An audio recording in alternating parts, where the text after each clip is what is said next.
Hi guys, welcome back. My name is Vaipo. We're going to be continuing on with the Dreamhack Rokat Legacy of the Void Championship. We have on the bottom side, we have PartinG. This is Dusk Towers. PartinG is a Protoss player from Korea and he is on Team YoFlashWolf. On the top hand side, we have the Zerg player who is Solar.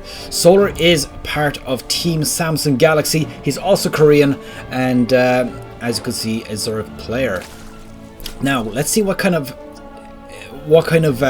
start we're going to see from both players here. As you can see, no early aggression going to be expected in this one. As you can see, there is no spawning pool. I believe he's going to go for an early hatchery, and that's pretty much standard for Protoss versus Zerg, seeing as Protoss is quite slow for early aggression. Now, I mean, the only way is a Protoss can actually get early aggression is if he starts mass producing zealots, which can turn out quite badly for Protoss, seeing as how slow they are, and also seeing as how bad their economy will be if they actually do that. So we're going to see an early nexus here. So that's going to be pretty much the first building he's going to build off as soon as he gets his economy up just a little bit. And here we go, we have a hatchery actually going in this direction. This is something that I noticed that is quite an interesting start in Dusk Towers. The reason that you actually begin with this base first is because you want to start the creep flowing in the right direction, so towards the aggression side. As you can see here, we do have the probe coming up as well. Probe is going to be scouting out pretty much everything that we're going to see here. Let's have a quick look that we have music on, because we can't let the Starcraft 2 music go to waste. We do love the music that Blizzard brings to us. Now, as you can see here, spawning pool very late. Of course, PartinG is going to see this. He's going to notice it. Now, the question is, did he see this third base? I assume he probably assumes it's already there, but he is most likely going to just double check that, just in case it wasn't, and you know, there's going to be a lot of early aggression going on. So he does see that, he backs off, and now he's probably going to bring this around just to kind of be annoying a little bit. Potentially, you know, play a bit of annoying mineral play, or potentially just see if there's any other tech going on. Oh, there we go. Look, he's actually going to attack just a little bit. Maybe potentially pull off a drone or something, which is exactly what he does. So that drone now with 18 health, he is going to start regenerating a little bit of health at a time. The probe is going to be forced to back off and regenerate its own shields. Let's see what's going on with the Protoss base. We do have a cybernetics core already up, and I believe he's going to start to saturate this base as well. 6 out of 16 workers. Of course, that is pretty standard. There is, if you notice, absolutely no gas on the Zerg player right now, which is quite interesting to me. It just means that, is he going to start rushing a bunch of zealots? Or sorry, Zerglings? I mean, normally you would have gas by now, at least for the upgrade for the Zerg, and if not, then maybe for an early layer. But at the moment, he's only started it now, which is very interesting. Perhaps he tried to do this just to pretty much max out as many minerals as he can at the very beginning, and just basically, you know, just macro up pretty hard. This is interesting. So we do have an Overlord sneaking up behind here. I do believe he's going to scout this. This is actually quite huge. He's going to end up seeing the Oracle before it even comes out. And as soon as he sees this, oh, look at that. The Overlord getting attacked. He's probably going to get away from this. No, and he ends up getting taken out just about by that pylon with the overcharge, which is pretty interesting. So we do have the Oracle on the way now. We're going to quickly see there's an Adept, a Zealot, and another Adept on the way now. So that's a total of 3 units coming up just to do a little bit of early aggression. They are going to be able to ward this off quite easily. They do have 2 Queens, and if I remember right, let me just have a quick look, 6 Zerglings, which should be more than enough to fight this off. Now, if you notice as well, there's probably going to be, yep, there we go, we have Spore Crawlers on the way in 2 bases already. The third one should be down any second now, just to defend up against that Oracle as well as soon as it comes. Although he does have 2 Queens here, so perhaps he might delay that by just a little bit. There we go. Oracle is here. Queens are going to start attacking here. Ooh, this is very interesting. This Oracle could actually take out that Queen by itself. That is very interesting. The fact that it can actually do that.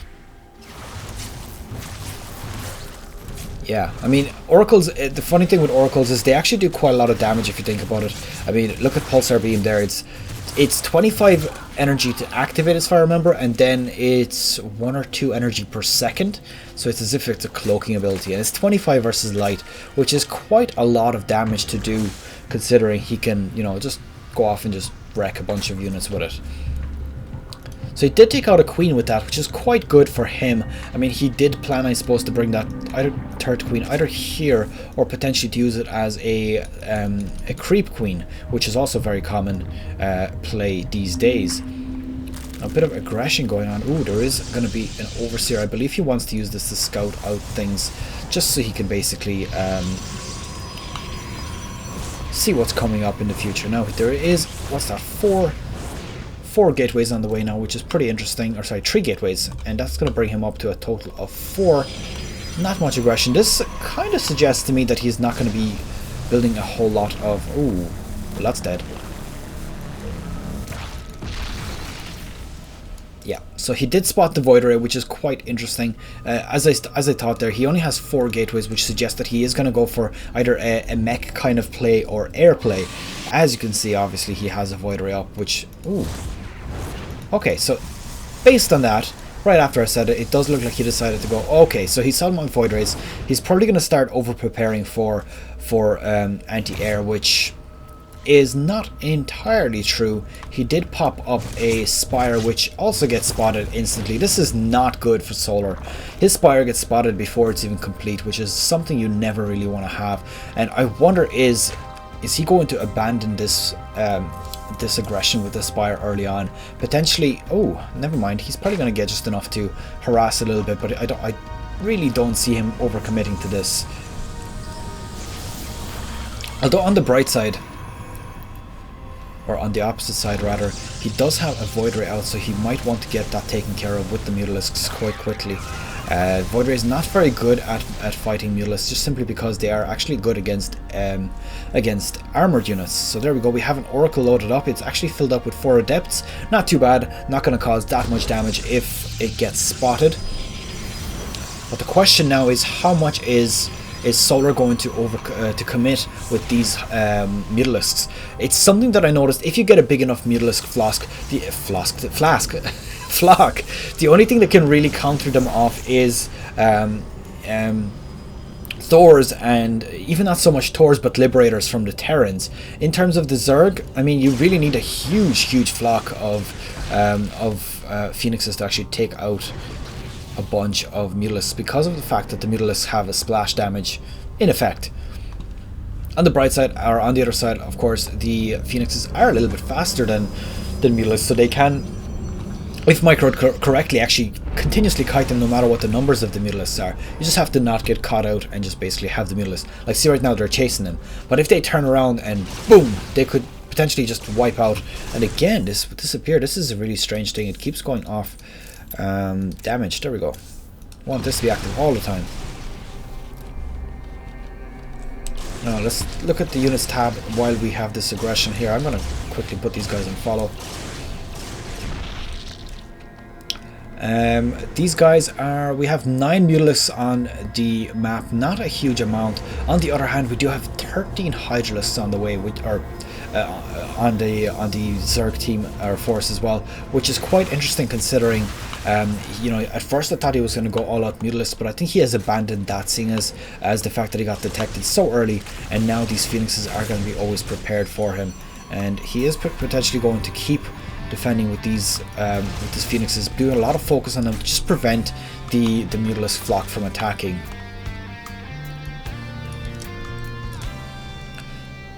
So yeah, we've currently got 15 Hydralisks on the map. They will absolutely wreck any Phoenix flock that comes around. A lot of Ravagers, or not Ravagers, Lurkers coming out as well.